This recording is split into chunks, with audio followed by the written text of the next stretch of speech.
In today's video, I'm going to show you how to make a cover thumbnail in Figma, step by step, so you can give your file a clean, professional look in just a few minutes. This is super useful if you want your design files to look organized, easy to identify, and ready to share with teammates or clients. If you find this tutorial helpful, make sure to hit the like button and subscribe for more simple Figma tips and tutorials. Let's jump right in. The first thing you want to do is open your Figma file and create a new page. To keep everything neat and easy to manage, name that page Cover. This helps separate your thumbnail design from the rest of your working pages, and it makes your file much more organized, especially when you have a lot of components, layouts, or project versions inside one file.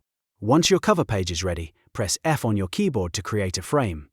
Figma will let you draw out the frame manually, but for a cover thumbnail, it's best to use the recommended size of 1920 by 960 pixels. That gives you a wide layout that works really well as a thumbnail preview and keeps everything clear and centered.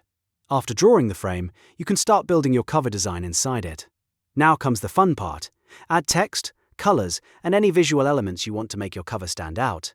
You can keep it simple with a strong title, or make it more eye-catching with bold colors, shapes, icons, or badges. For example, you could add a status label like In Progress or Done if you want the cover to show the current stage of your project. These small details can make your file feel much more polished and easier to understand at a glance. As you build the design, try to keep the layout clean and readable.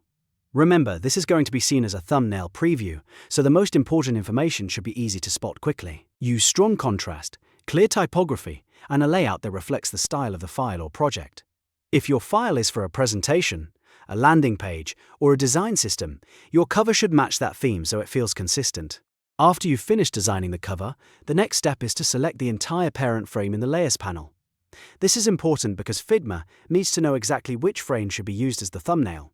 Make sure you choose the main frame, not just a text box or a smaller element inside it. Selecting the parent frame ensures the full cover design becomes the preview image for your file. Now right-click the frame and choose Set as Thumbnail. Once you do that, Figma will use your cover frame as the file thumbnail, which means anyone opening the file will immediately see your custom design instead of a random default preview.